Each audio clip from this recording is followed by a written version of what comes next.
in Hong Kong, somebody said the people who support the government belongs to the group of lower education. Low education. Okay. Lower income. That group is they don't really understand what is happening. Okay. They only want to have peace.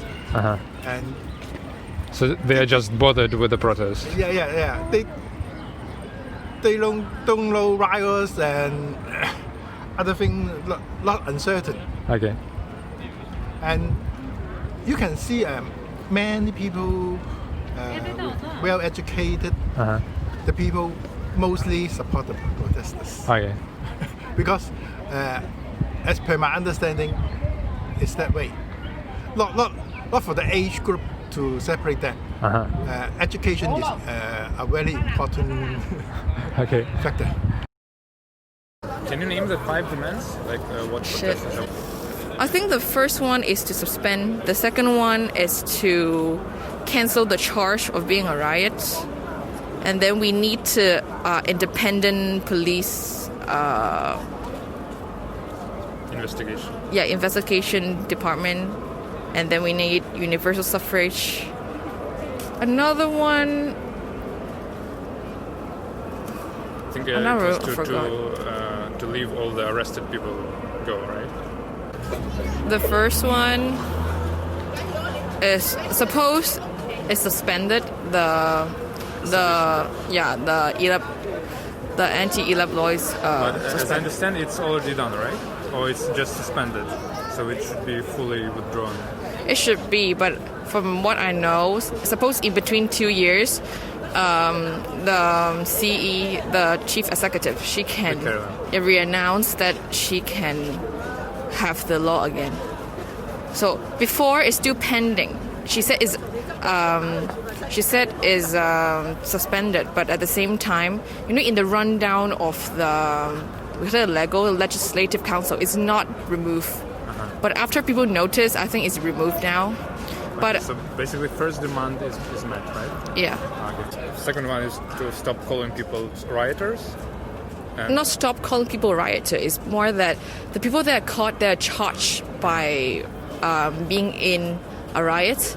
So we want them to cancel this charge. Okay. So basically, for the riots, it's much more higher charge than. Yes, it's the highest is 10 years. Okay. So they caught about 6,000 people now, and 500 of them are charged as riots. Okay. So the maximum is 10 years. I see. That's a lot. And about the fifth demand, as I understand, so I heard one version of it is that Carrie Lam should resign. It's not one of the demand, but before, when she wanted to be the chief executive, she said if the majority of Hong Kong people want her to step down, she will. But let's see, she didn't. Okay. So I don't know if you know. So in a private conversation that she had with all the very, Li Ka-shing, the very rich economic people, and then somebody record her saying she cannot resign. She wants to, but she cannot. Obviously, the China won't let her to be like, bye, I want to quit this job. So she cannot resign. That's what she was saying. It's in English, actually. So that's pretty funny. She cannot resign, but she wants to. So. And so what is the fifth demand then? So you want universal suffrage? So yes. all the Hong Kongers can vote. Yes, okay. So we can vote the chief executive, which is Carrie Lam, which now only 1,200, 1,200 people, the elites. So we cannot vote. Okay, so you can vote only for LegCo, but not for the executive. LegCo and the councillor, which it's kind of different. The councillor, they work for your district, so probably it's more of a social aspect. But the LegCo is more on political aspect. So we can vote for 2, technically, but not the CE. Okay, and the councillors, they are from some industry, right? Like from medical, or it's councils from district, and I heard some Yes. parliament members from like different industries, like I don't know, medical industry or something like Yes, that. in the legislative council, they have a particular part. I'm not sure how much, but a part they represent their own industry, like medical, the teachers. Some in the inside they actually vote for the people, like for the teachers. They vote for the people that represent them. But some, the what is that? The rural area, the agriculture, those they automatically become the person of the LEGO. Because there's not many people. Right. Or they don't have a vote. Usually they have a lot of corruption there. So those people are usually the one that are nonsense. So we want to cancel this kind of legislative counselor because they're not really useful. Yeah. Okay, and so basically now the official way to change parliament or executive officer for you is to wait for the elections, right? That will be in 1 year, or it's only for parliament? It's for the legislative councillor. But some of them we can vote. The one that is in different district, we cannot vote until you kind of sign up to be in that group. For example, I'm a chef maybe. Then you can sign up for the group that have like I don't know what it called. They have a little community. They can sign up and you can vote for them. But usually it's not very common. Okay. So what we can vote is just it still represent our district, but they're more having meetings and stuff. Usually the other councillor they don't do so. So basically the fifth demand is to change the political kind of structure, how it's voted, right? It's very dim. It's trying to. Some people are very hopeless. They're saying that for a long term, suppose the whole system is really corrupted, that we cannot, whatever we do, we cannot vote for the CE, right? But I think what we're doing, the last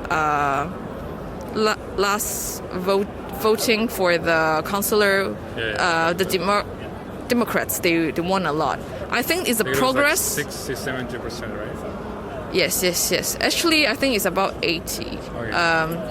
But I think it's a progress to at least affect the current situation. It's better than nothing is changing, right? Okay.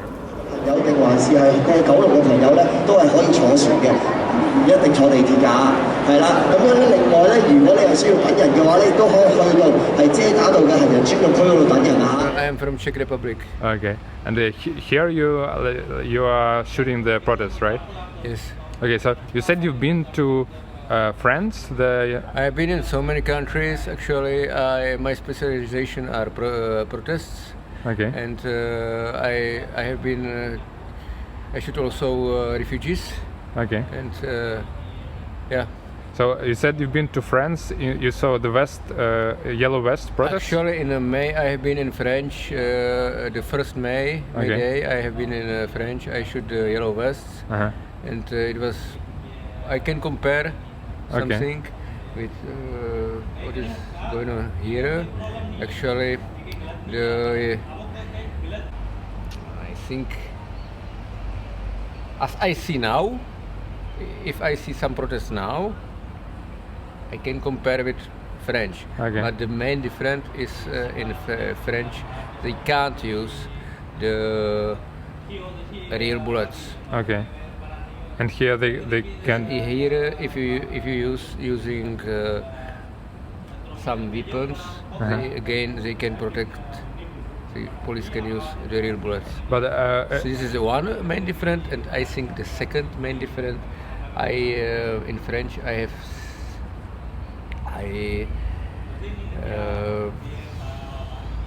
actually during 1st May I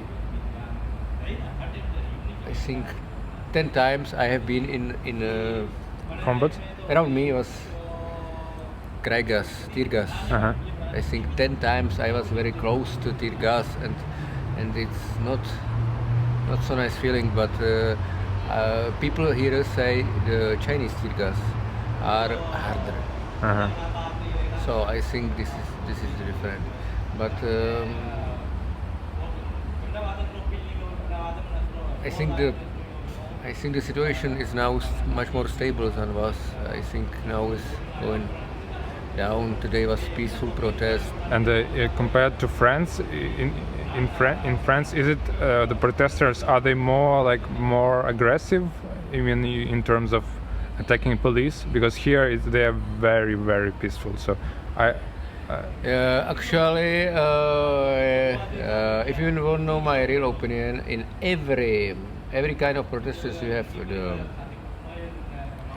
the peaceful main. The majority of protesters are always peaceful, and you have hardcore or hardcore protesters. And, the small group. They are really crazy, and I think it's the same like in French. In French, I have seen them. They took hammer. They damage vitrine. Okay. They took tables out. They make barricades. Okay. They throw to policemen stones to policemen and big stones like this, and the police is using in French flash grenades, and they're using a lot of tear gas. Okay. It's a small. The same bullets? one is in the same is. They're using more kinds, but I have seen the small, I say rings, or I don't know how to say, and in the same is tear gas, and it makes big explosion, flash, and around you is tear gas. Okay. Yeah, but I have been in more countries actually. Okay.